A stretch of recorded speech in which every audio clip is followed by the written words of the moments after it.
Good morning, everyone. It's a beautiful, cool morning in Los Angeles. This is what we call June gloom, where the sun doesn't come out until approximately 11, 12, or sometimes 1 or 2 o'clock. This is my yard, my bee yard. You can see I have a little kumquat tree right here.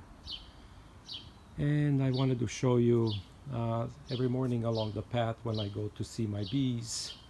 I find some bees that are dead.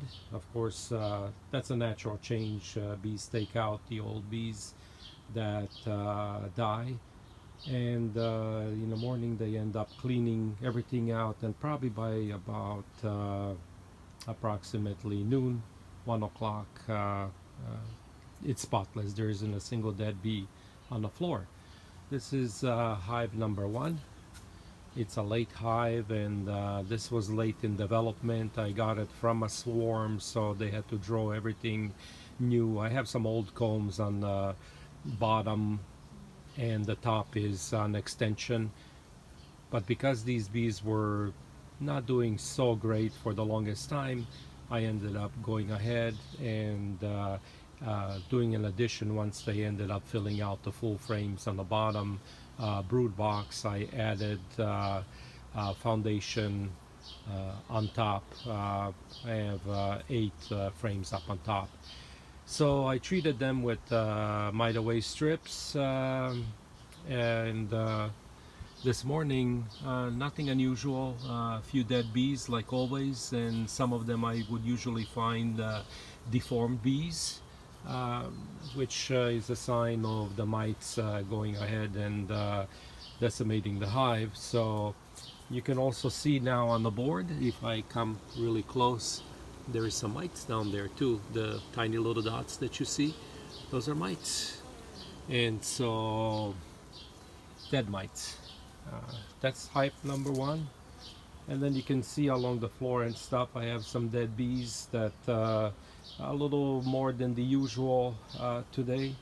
This is my second hive, and the second hive I've already harvested in of all times May. I ended up harvesting honey from it, from that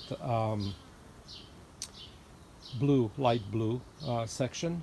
And then this up on top is the honey flow hive.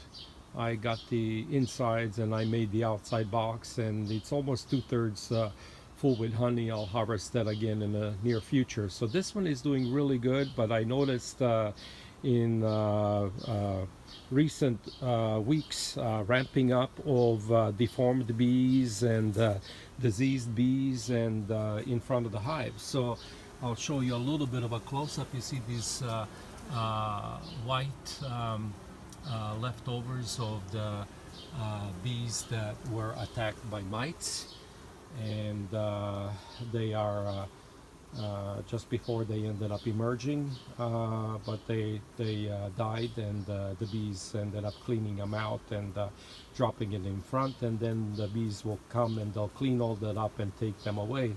If you've never seen a bee burial, one of these days I will show you how that happens. But bees actually go ahead and pick up their dead bees, and then they fly them away and drop them, I don't know, about a block away from here, or but further away from the hive in any case, so that predators don't come and start feasting on those and ants and everything else. So they keep everything clean. In any case, this hive, really no change. I ended up putting 1 mite away strip, so honey up on top. I will tell you one little note. Somebody said that once you do the first honey extraction, that you can put the comb back in there without doing the queen excluder, and that the queen will not lay up in the honeycombs area. In any case, the area that was honey before it got extracted. But you know what? Absolutely wrong.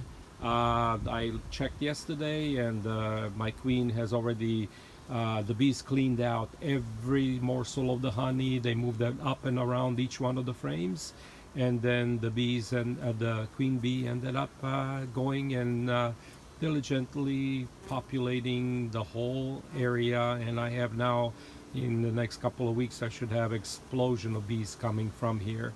However, I had to treat it, and there's really no change on this one right here. I put only one mite away strip, not two, and I gave them plenty of ventilation. And here you can see mites down on the floor, hundreds or more than hundreds of mites, this tiny little black specks that you see on the floor. Those are all mites. So the mite away strip is working. However, I have to show you a sad consequence on one of the hives, which is my last one.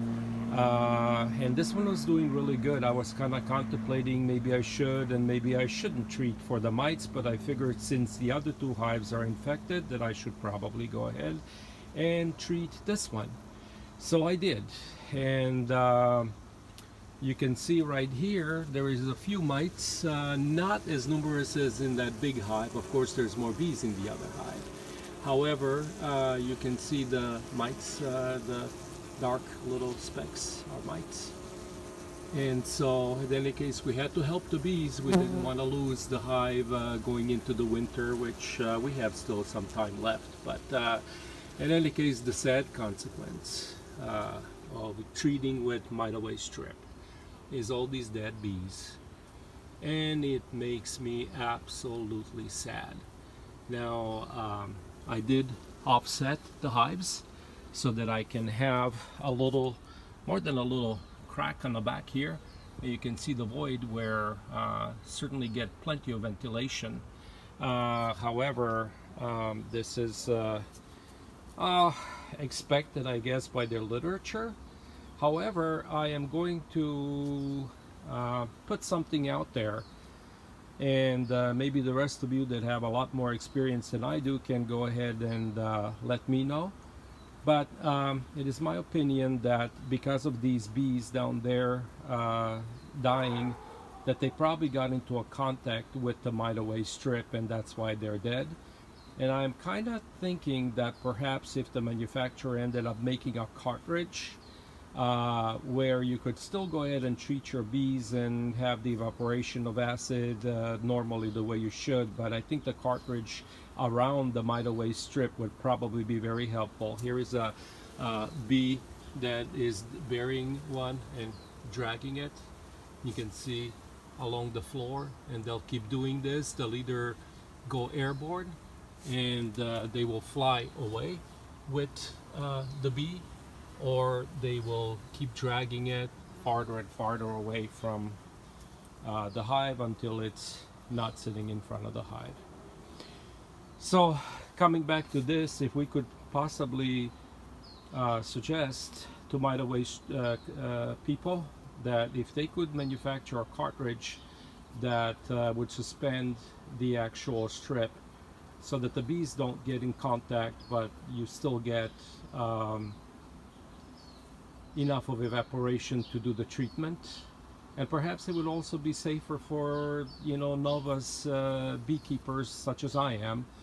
And you know, if they don't follow all the rules like don't touch and protect yourself and so on, perhaps by having it in the tiny little cage-like plastic structure, maybe they could also keep the bee guys from touching it, and bee keepers would be safe, and the bees probably, if they don't touch the mite away strip, would not die away in these numbers. Of course, this is not scientific, so those guys and you guys that know a lot better than I do, the manufacturer and so on, maybe they can chime in. But I think to me, it seems like it would be a really easy solution. So there we are, and here are my bees. I love them. I am heartbroken of all the dead bees, but here is a hope that they were sacrificed so that the rest of the hive can be mite free. I have never had such a bad mite infestation like this year, And for all of you people like I am that keep their bees natural and so on, just know that if your bees do get sick, yes, there is screen bottoms, there's lots of other things that you can use, and perhaps the bees are going to be able to clean themselves, and there's clean bees and stuff like that. But in my case, I have what I have, and so I'm helping the bees that I have under the conditions that I'm keeping these bees, and I figured that mite away strips are the only way to go at this point, since they were so horribly infested with mites. And I'm hoping that after this treatment that the hives are going to recover quickly, and go ahead and keep foraging for all the honey and be happy honeybees. So anyways, thank you everybody for watching this. I think it's uh, certainly a learning experience for me, and I appreciate you watching and also helping me learn more about the bees. I will never be without bees. For those of you that are thinking about having a hive, go ahead and do it, but this is a fair warning. It is a disease. Once you get it, you will never be rid of it. Every single morning, I look forward to coming and checking on my bees. Every day after I come from work, I will drop my work stuff in the house and run into the backyard to see how my bees are doing. So, what a great experience. What a blessing to be able to keep some bees. Anyhow, just to show you the colors of the hives and stuff, sometimes keeping bees does not fully conform with your planning. So I ended up painting everything so I could have one hive green color and a light blue, and I guess a Home Depot color. In any case, as I kept having to add things as the things happen naturally and certain hives expanded, there is a method behind the madness. I ended up grabbing the blue portion and I put it in because these bees were ready to explode.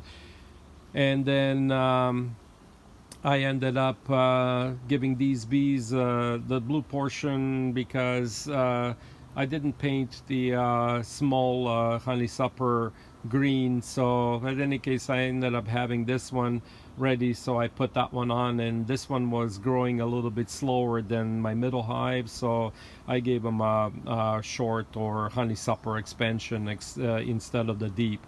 These guys need a deep, and then once I ended up looking at that hive over there, they needed a deep, but then I only had that one ready for deep, so therefore all the colors are not coordinated.